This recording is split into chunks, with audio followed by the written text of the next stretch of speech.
नमस्कार। रामायण एक ऐसा महाकाव्य है जिसकी कहानी हम सब ने कभी ना कभी सुनी ही है और इसके रचयिता महर्षि वाल्मीकि एक महान संत।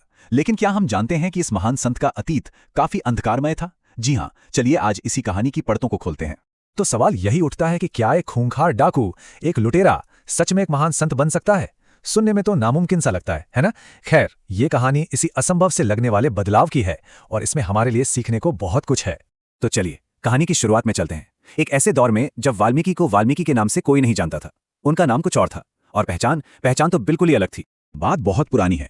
एक घना जंगल था जहां रहता था रत्नाकर नाम का एक बेहद क्रूर डाकू।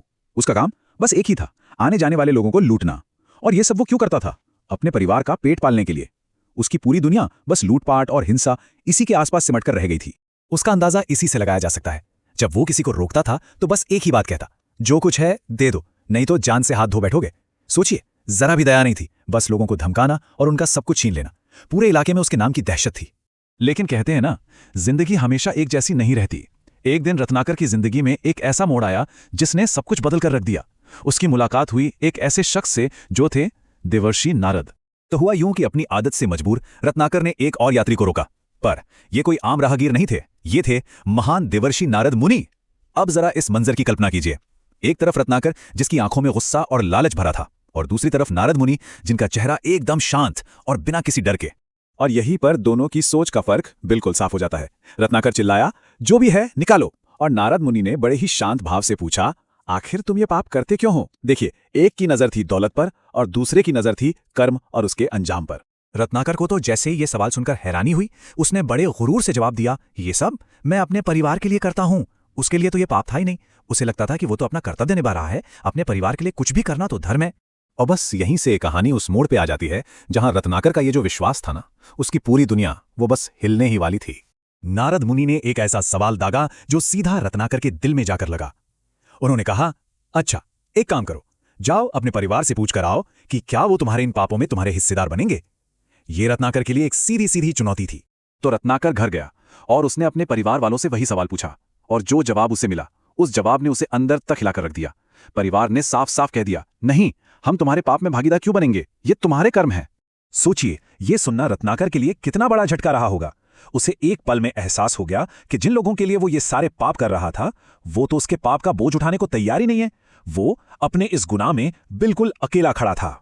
इस सच्चाई को जानने के बाद रत्नाकर टूट तो गया, पर कहते हैं ना, कभी कभी टूटना ही एक नई शुरुआत होती है। और यहीं से शुरू हुआ उसके पश्चाताप का और फिर उसके उद्धार का सफर। वो भागा भागा वापस नारद मुनि के पास आया और सीधा उनके पैरों में गिर गया। अब वो मुक्ति का मार्ग पूछ रहा था।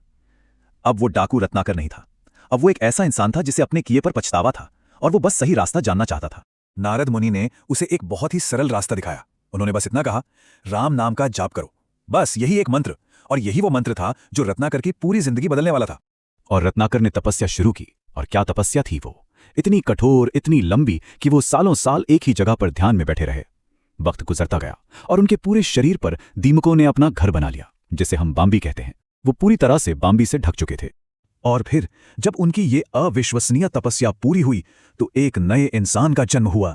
डाकू रत्नाकर अब हमेशा के लिए खत्म हो चुका था। तो फिर उनका नया नाम क्या था? वाल्मीकि। और ये नाम कैसे पड़ा, ये भी बड़ा दिलचस्प है। देखिए, संस्कृत में दीमक के घर को यानी बाम्बी को वल्मीक कहते हैं, और क्योंकि वो इसी वल्मीक से बाहर निकले थे तो उनका नाम ही पड़ गया वाल्मीकि। तो ये था उनका पूरा सफर एक नजर में। एक डाकू के पापी जीवन से शुरुआत, फिर सच का सामना होना, उसके बाद सालों की कठोर तपस्या और आखिर में एक महान ऋषि का जन्म, महर्षि वाल्मीकि। और यही महर्षि वाल्मीकि थे जिन्होंने आगे चलकर दुनिया के सबसे महान महाकाव्यों में से एक रामायण की रचना की। सोचिए, जिस इंसान के हाथ कभी दूसरों को लूटते थे, उन्हीं हाथों से एक ऐसा ग्रंथ लिखा गया जो आज भी हमें धर्म और सच्चाई का रास्ता दिखाता है। तो इस कमाल की कहानी से हमें क्या सीखने को मिलता है? चलिए इसके कुछ सबसे जरूरी सबक पर एक नजर डालते हैं। देखिए, पहली और सबसे बड़ी सीख तो यही है कि बुराई का रास्ता छोड़कर अच्छाई को अपनाने के लिए कभी भी देर नहीं होती। दूसरी बात, सच्ची लगन और पछतावा किसी भी इंसान को बदलकर महान बना सकते हैं। और तीसरी और सबसे अहम बात कि हर इंसान अपने कर्मों के लिए खुद और सिर्फ खुद ही जिम्मेदार होता है। और आखिर में एक सवाल जो हमें सोचना चाहिए कि अगर एक रत्नाकर जैसा डाकू बदलकर महर्षि वाल्मीकि बन सकता है, तो फिर किसी भी इंसान के बदलने और सुधरने की संभावनाएं कितनी हो सकती हैं? शायद इसकी कोई सीमा ही नहीं है।